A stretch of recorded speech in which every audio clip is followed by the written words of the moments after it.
All right, welcome to a special episode, RSG Live, and as you know, we've already done Darnell's draft board and gone through, but we're going to break this down today. We're going to do ours. This is going to be Darnell's top five list, and we're going to begin with the defensive side of the ball, and in our next show we'll get to the offensive side of the ball. But this is really important. If you had a chance to go see some of our podcasts and listen to Darnell, he definitely has an approach to how he evaluates players. Darnell is what I call our college football expert. So when we talk about the draft stuff, he's someone who looks at a lot of college football, evaluates a lot of it, as a coach as well. And so he has that eye and is up and coming talent in the game. And so I'm glad we can do this top five list by position. Before we get into the particular list, one of the things you talk about on a recent show is like your approach to thinking about the draft when you're looking at players. What are some of those basic things that you try to look for? You trying to evaluate players just in general? Well, for the most part, I look at tape. I lean on the tape more than I lean on the combine stuff. But I feel like the things I look for, it varies by position. Like you looking at defensive linemen. On the inside, you need them to have a good punch, right? Mm-hmm. But all linemen, offensive and defensive, you need to have a good first step. The get off is the most important part of playing the defensive line. The next part of that is your strike, and those two things are married pretty much in my mind, because you can't have one without the other. You can have a good strike without having a good with a get off, but having being able to get out your stance as quick as possible and being violent with your hands, it's an explosive movement. You're pretty much doing it in one motion. So that's very important. And when we're talking about edge rushers, you need to be able to bend. You need to be able to turn the corner on these rushes. And if you can't do that, or if you can't string together pass rush moves, that's really something I look at. Linebackers in today's game, you got to be able to cover. This is 2021. We're not in the old days anymore. This is not 2005. It's not the football I grew up watching. They spreading the field out, so you got to be able to run from sideline to sideline. You got to be able to cover. We love you, Pepper Johnson. We love you, Pepper Johnson. It's a different game. Safeties, the box safeties are more, more prevalent. You can find them in more places, but the premium to me for safeties are the guys that can play on the roof, as Foots the King would say, the guy that can play on the roof. What I mean by the guy that play on the roof is the guy that can that can play single high. The guys that are like the road runner. The road runner, that's what John Gruden calls Earl Thomas. Earl Thomas, he's the blueprint. Well, actually, Ed Reed was the blueprint, and Earl Thomas just took it. Don't forget about Pop Malu. He passed the torch. Actually, Troy, he was a hybrid. Like he could do that, but he was more the guy in the box that he could do. He can get in the box as well. You know what I'm saying? He moved around a lot, but the guy that can cover a lot of ground, be over top. And as far as my corners go, I need my corners to have fluid hips. And as far as the technical side, they need to have fluid hips. They need to be able to long speed is important for like a man corner. But another thing that I need is more of an intangible thing. You need to have a short memory. I need my corners to have a competitive mindset, because cornerback outside of quarterback is in my opinion, the toughest position to play in today's game. You got to mirror these receivers. These receivers are fast. They're trained to counteract what you're doing, and in some of these coverages, you don't really have any help. So it's all on you. And just like the offensive linemen, we rarely talk about what corners do unless if they're either making an exceptional play or they getting beat. So it's all like the pressure is on pretty much every play. So that's what I look for in the corners. They got to have a short memory.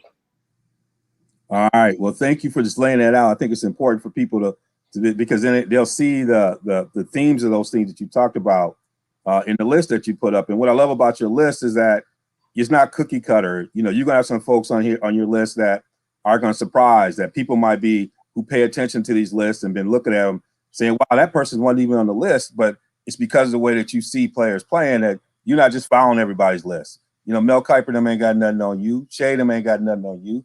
You got your list, and we're gonna respect that list. That's why we RSG, we underground. You come here, and then you hear what we say. I was a lot of times on the mainstream. We hear them on there because they're getting a lot of this stuff from us. I know you secretly listen to what we're trying to drop over here, and you get more of that tonight. And so the way we're gonna start this is, you know, in the defense, Jim Fink said a long time ago, you gotta establish the game up front. And it's still that way, no matter about spread and everything else. The line of scrimmage still matters. And so we're going to start with the interior defensive lineman. Provide the people with your list, and then we'll go and break down each player. All right. So number 1, I got Christian Barmore. Number 2, I have Levi Onwuzurike. Sorry.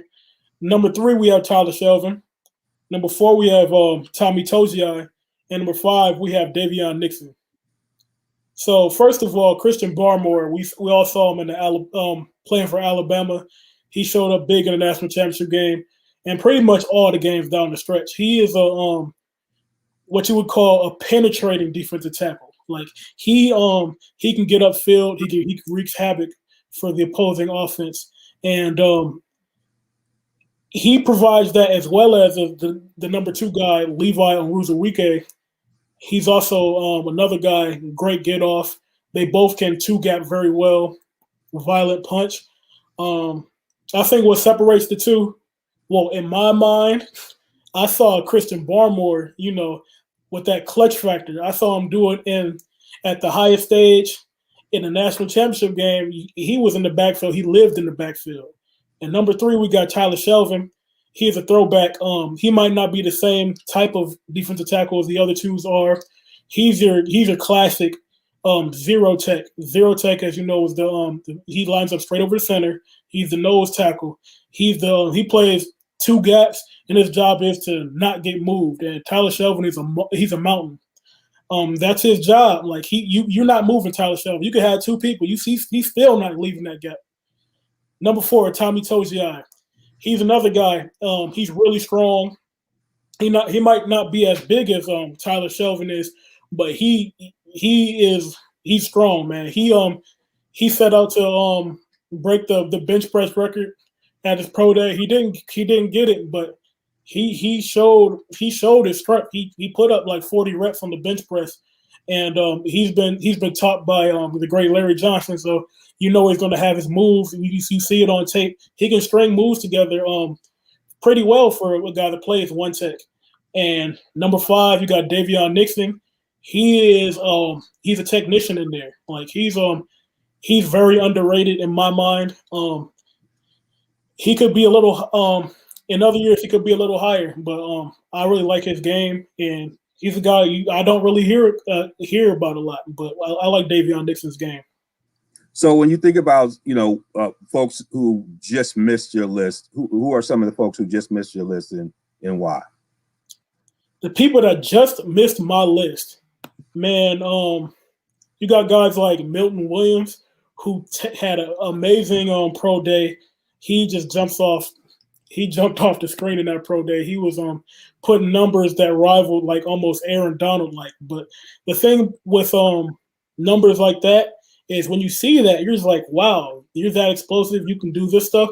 Why isn't the production on the same level as a guy? Why aren't you dominating these guys the way that AD was doing? Another guy, you have Osa Odigizua from UCLA.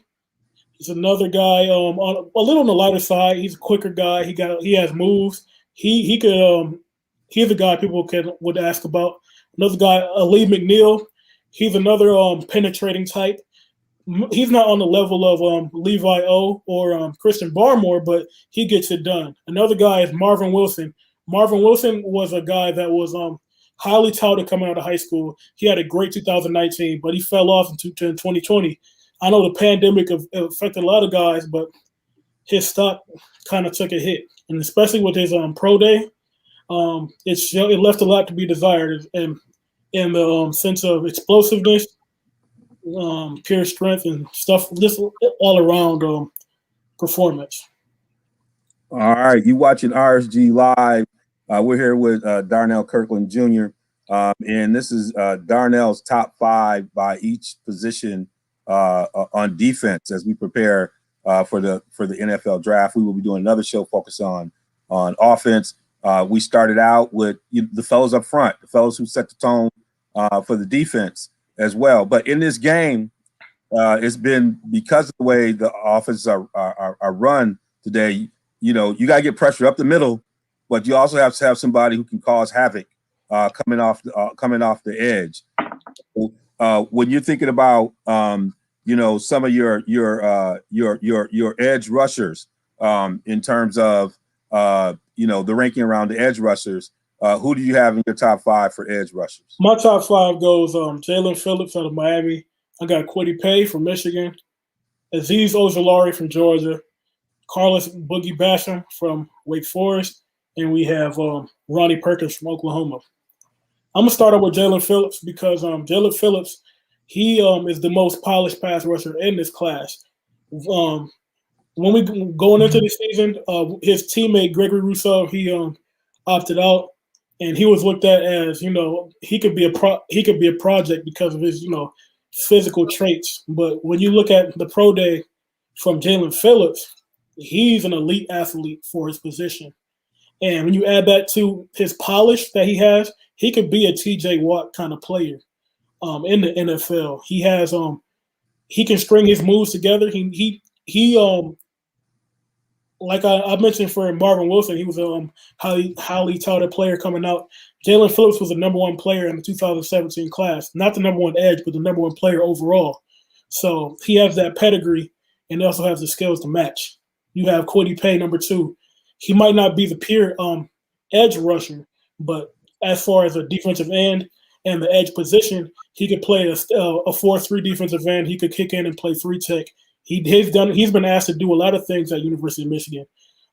His body type and his athleticism lends him to that kind of position versatility. He's a smaller, as far as weight goes, he's a smaller defensive tackle, but he's another really strong guy. He put up 36 reps on the bench press. He's extremely quick. He played a running back in high school. That's the kind of agility that he has, and he's coachable. If you watch him play against the run, he's very sound. He always does the right things, and he always is in the right position. So that's why Kwity Paye is number 2. Azeez Ojulari, he was raw coming out.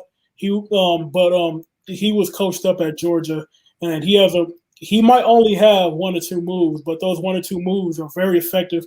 He has a really good cross chop, and he can bend that edge like no one else him and Jalen Phillips in this class can. And number 4, Boogie Basham, he's a bigger defensive end. He's like 285, maybe 280, 285, coming off the end. But he has moves like a smaller guy. Like he can really rush the passer. And then Ronnie Perkins, you look at Pro Football Focus. Sorry, he plays the run well as the pass. He had an overall PFF grade of a 90 in both against the pass and against the run. So he's a well-rounded player. All right, and as we talked about before, on these edges, I mean, there's a lot of it's almost like receivers and stuff. You get a lot of kind of edge players coming in the college game as well. Who are some of the people that just missed this list? Oh, you got to say Jason Owe from Penn State. He's an anomaly because it's weird because he has this great athleticism. He ran like a 4.39 or something like that, just ridiculous speed, and athleticism.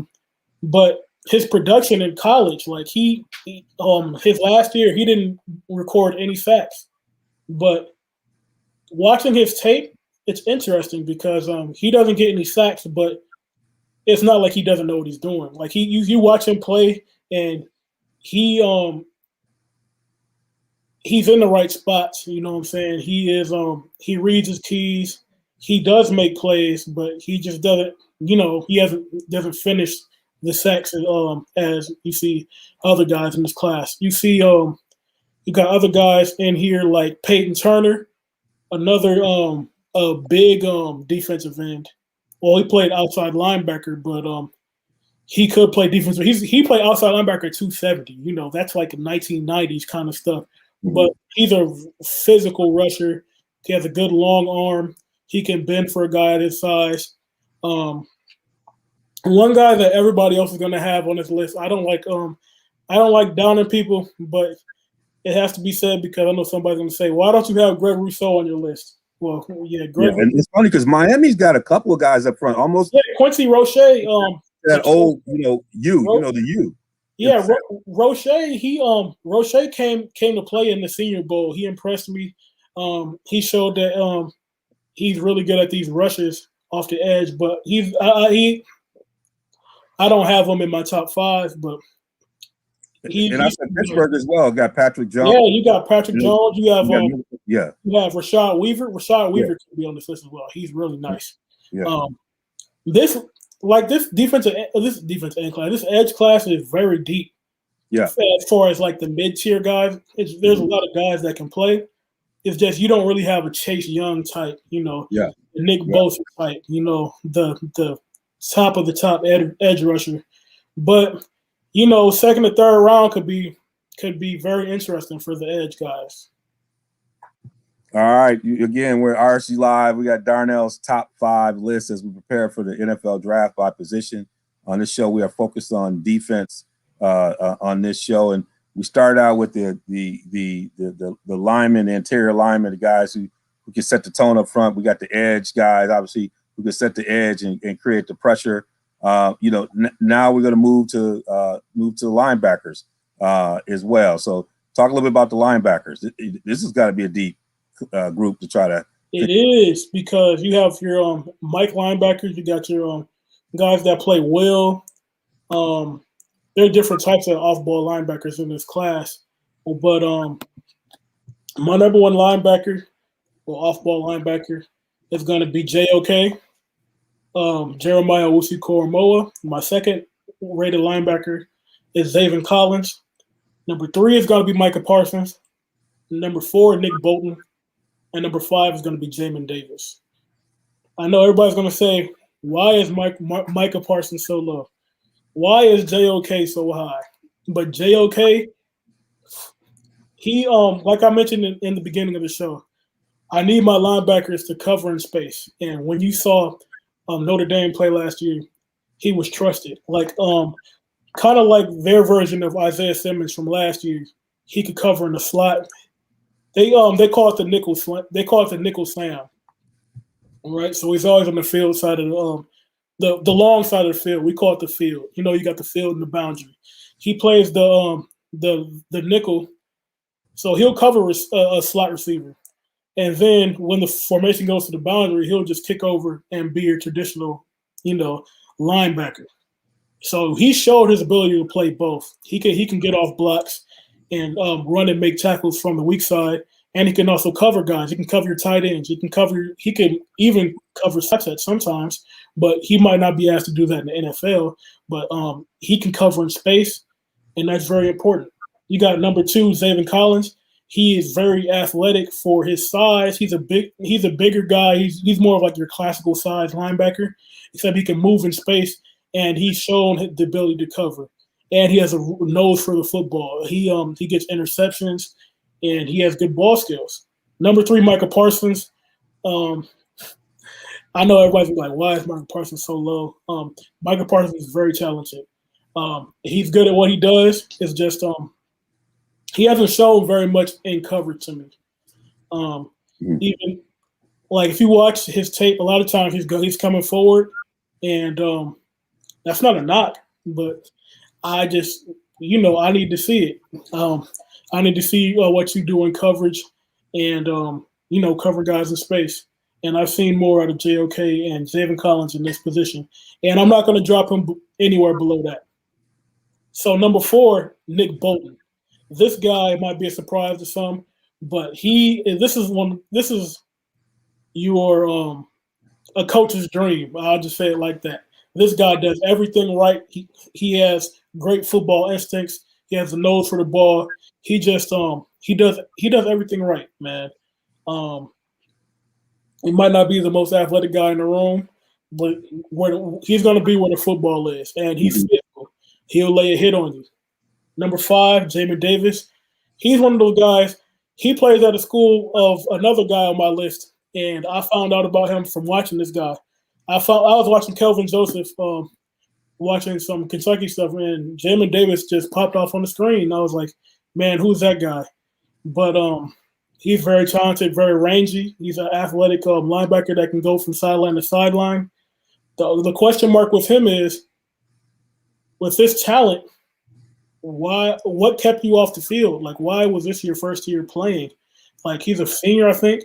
But who was on Kentucky the last couple of years that kept you on the bench? Like, I don't know who it is. And like, I haven't seen him on Sunday, so what does that say about you? But that would be my only question mark with him. So when you're looking at people, you know, I know there's a number of guys. I mean, this is a deep group. Deep group. You got Dylan Moses, you got Cameron McGrone. You hear people. You got Cam McGrone, you got Baron Browning, you got Pete Werner, you got Jabril Cox, Chad Surratt, you got Monty Rice, you got Justin Hilliard, it's just a deep class. Yep. You got Antoine Simmons from your high school, Pioneer, you know. That's right. That's right. He just sold out, went to Michigan State, but that's okay. I'm glad he got off. Man, they didn't want him. He had to show him what's up. Yeah, that's on Harbaugh right there. He had to show him what's up. That's on Harbaugh. He should have got that one.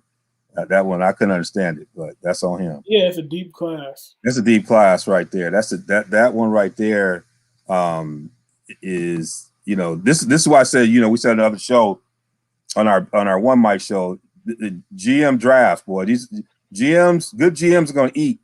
Yeah. Eat on this draft. Do it right. The thing is, when I get to my mock draft right before the draft in a couple of weeks, some of the first picks, people always get caught up on who you draft in the first round. But the draft is 7 rounds deep. So like what really makes up your team is the 3rd round, the 4th round, the 5th round. Who do you fill out your roster with? Yeah. And there are going to be opportunities to grab some guys that can play for you in the 3rd round, in the 4th round. Yeah. Well, one of the things that Jim Finks used to say, who put together those Bears and a lot of other good teams, I think he put together, he used to say you got to be strong up the middle. And I still think that's a part of it today, being able to do that as well. And so safeties have become even more important in the game today, having those great safeties on the list. And so we'll go with the safeties next. Who do you got your top 5 in the safeties? I got Richie Grant number 1. I think he's the undisputed number 1 for me because, like I said, you got to have the guy that can play on the roof, and he can do that. I saw him in the Senior Bowl covering receivers. You know how they do the one-on-ones in the Senior Bowl practices, and I saw him and I was like, all right, he's all right. And I saw he was a safety. I was like, oh, he can do that. That's just like having that versatility. He can cover man to man. He can cover a lot of ground. I saw him line up on the hash and make a play on the opposite numbers. You know what I'm saying? He has that kind of range. So he's my number 1 safety. He's physical as well. He's not just one of those guys that he can cover, but he don't want to hit nobody. Nah, Richie Grant I see him as a total package. Number 2, you have Morig. He's another guy that he plays on the roof. He might not be he shared responsibilities with another guy on this list, Ardarius Washington, but he to me is a little higher on my list because, you know, just size. Like, he's a bigger guy than Ardarius is because Ardarius is one of those little angry dudes. Like, you know, I love them. But you got Morig. He can cover in space. He covers the man as well. I just got Richie Grant a little higher than him, but Morig gives you that same versatility for the most part. 3, Jamar Johnson. He is his football IQ is something special. You watch the Ohio State game. He was the free safety number 22. He did a lot of like little. He does a lot of the little things. He plays mind games with you. Like he'll disguise things certain ways, make you think he's going one way, pop back like kind of like Ed Reed used to do. And I love his game. He's a football player, and that's why I got Jamar Johnson 3. Number 4, like I said, Ardarius Washington. he's one of those little angry dudes. Like he'll come up, he might be just 5'6", 5'7", 155 pounds soaking wet, something like that. He he's bigger than that, but still, he he's the first guy to contact. Like he wants to hit you. And he has a nose for the ball. He one of those guys that everybody just loves to watch. Pattern his game after guys like the Honey Badger, Tyrann Mathieu. Mm-hmm. He's a guy that he might get underdrafted because of his size, but when you turn on the game, he's gonna be playing somewhere. Yeah, 5'8", 178 pounds. So yeah, man. 178. Yeah, I gave. I exaggerated a little bit, but number 5, Shaun Wade. Shaun Wade was a really highly touted dude at outside. He played slot at Ohio State, but he was projected to be an outside corner. That's why he stayed this year, because he wanted to prove he could be an outside corner. But really, he proved the opposite, that he couldn't really play. He couldn't hang at outside corner. But at the end of the day, this last year for me didn't erase the talent that he has to me, because I at the end of the day, I've seen him play nickel. And the things that he's put out and the traits that he shows, like he's a really physical tackler. He has a nose for the ball. Like he might not be able to guard 1-on-1 on the outside, but when he's covering his zone, he can make a break on the ball and come up with those plays and get interceptions and stuff like that. So I can see him projecting out to be a really good safety in the league. He can play in the box for sure, because he played safety. He played nickel, so he's already had experience playing close to the ball and doing those sort of things. So I think he can translate out to be a really good box safety. And it's interesting. On this list, you got some guys who are ranked higher, but you got like Richie Grant is not as high. Even the list I'm looking at, he's not on there in that way. It's interesting the way you picked, and this is a great thing that you're doing. You identify some things that I think other people are not evaluating about it. So it means there's a lot of folks that folks would have on here that you don't have. You have Andre Cisco. You have some other folks here that that you don't have. I like Cisco. He's another playmaker. Yeah. It's another deep group, but especially depending on what kind of defense you want to play. But who are some other you had like that could have challenged to get into one of these top spots? Let me look. You got Nasiruddin. He's another box safety type. Yep. Yeah, you have I liked what's my man? Tyree Gillespie from Missouri. Yeah. Physical dude. He has the size. He can cover tight ends and stuff. I saw him play against Alabama, and he had some really nice plays in there. You had Richard LeCount from Georgia. He's going to be lower on the list, but he's another playmaker type.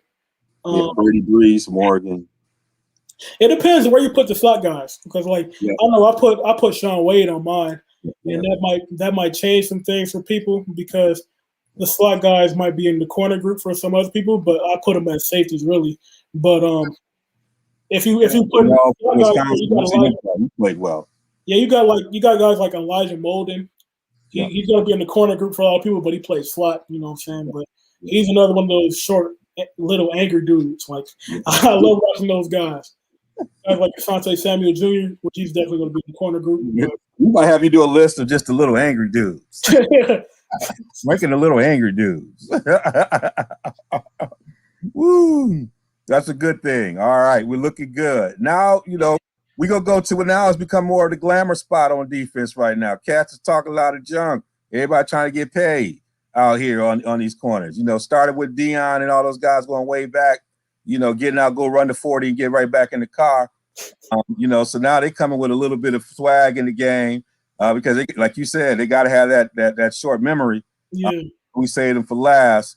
And there's going to be a lot of debate here with people sometimes, but that's okay. Who's your top 5 over there? With the corner group, you got a lot of the legacy guys. You got guys like J.C. Horn, who's Joe Horn's son. You got Patrick Surtain Jr., whose dad was an All-Pro with the Miami Dolphins. You got guys like Asante Samuel Jr., whose dad was a playmaker, a baller in the league. You got just a lot of guys that have that pedigree, the league pedigree. So my number 1 is J.C. Horn. I know a lot of guys might not have J.C. Horn one, but to me, he is one of those guys that has the competitiveness I want on my team.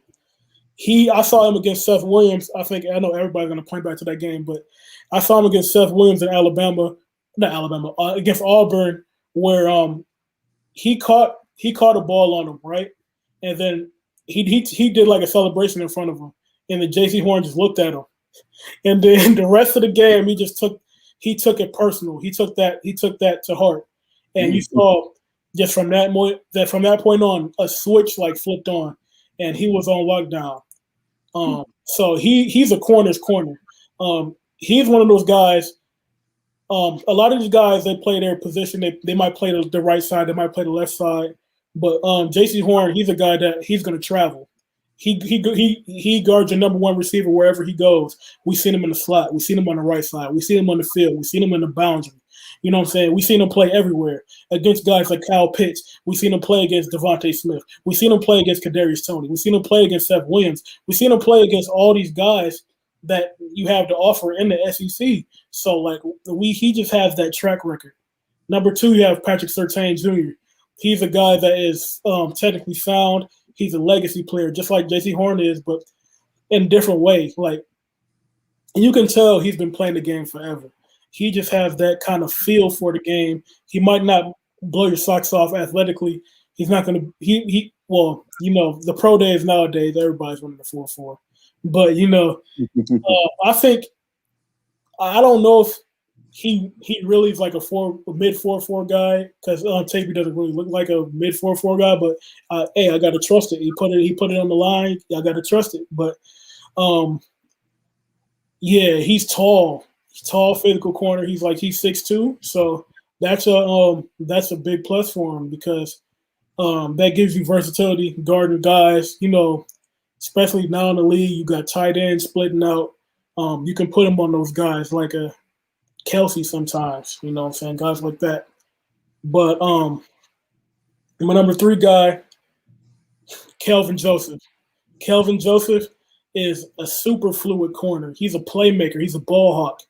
When he sees the ball in the air, it's his. He's one of those type of guys. He's a natural corner. He played at LSU. He ended up transferring, going to Kentucky. Wasn't on the best team in the world, but he put on some good tape. I'm pretty confident in this game. So my number four guy is Greg Newsome. Greg Newsome's a guy out of Northwestern. Another super polished player. He tested well as well. Like I think he ran high 4.3s, low 4.4s, which was interesting. That's another question mark for him going into the pro day stuff because Northwestern runs a lot of those soft zones like the quarter stuff and the bail cover three that they do. So people were like, "Oh, we don't know if he can." Run and play man with people. He does have reps on tape of him playing press man and turning with guys, showing his hips. Like he does have fluid hips. I've seen that on tape. So I think I've seen enough from Greg Newsome to put him at 4. 5, we have Caleb Farley. He's this guy. He is from a physical standpoint, he gives you everything you want. He's a big corner. He's a fast corner, and he can play the ball. He's a former wide receiver. He's really good ball skills. You could tell he's young at the position. Like he hasn't played corner for a very long time. He can get beat by the nuances of the game, but when he gets beat, he has great makeup speed. Not good makeup speed, but he has great makeup speed. And you might beat him, but he might end up coming back and getting that interception. So straight off the gate, he might not be one of the top couple guys, 2 or 3. He might not be the top 2 or 3 guys, but once he gets some of that NFL coaching, maybe in a couple of years, he could end up being the best or the second best corner in this draft if his back checks out. Because he had those back issues. He had another back issue even without playing. Like he opted out for this last season. and ended up getting hurt again without playing football and having to have another surgery. So we just hope all the best for him and for his health. So I hope he can play a long, healthy career, but that's a question mark. Yeah, I mean, it's the thing about you got to run a big corners, even as you're looking at possible people who could have made the list. You got Izzy McCool. He's a big, fluid guy, 6'4". Yeah, you got 6'3" over there. Was it Malafanu? Is that right? Yep. Efedu Malafanu. Yeah. Yep. You got him out here. Yeah. You say Tyson Campbell. You didn't have one. Tyson Campbell. He's yeah. See, I like him, but the thing is, he has that Eli Apple syndrome. Watch him. Explain to the people. I root for him, but then he's a long, fast corner. He's a track guy, so he burns rubber in his cleats.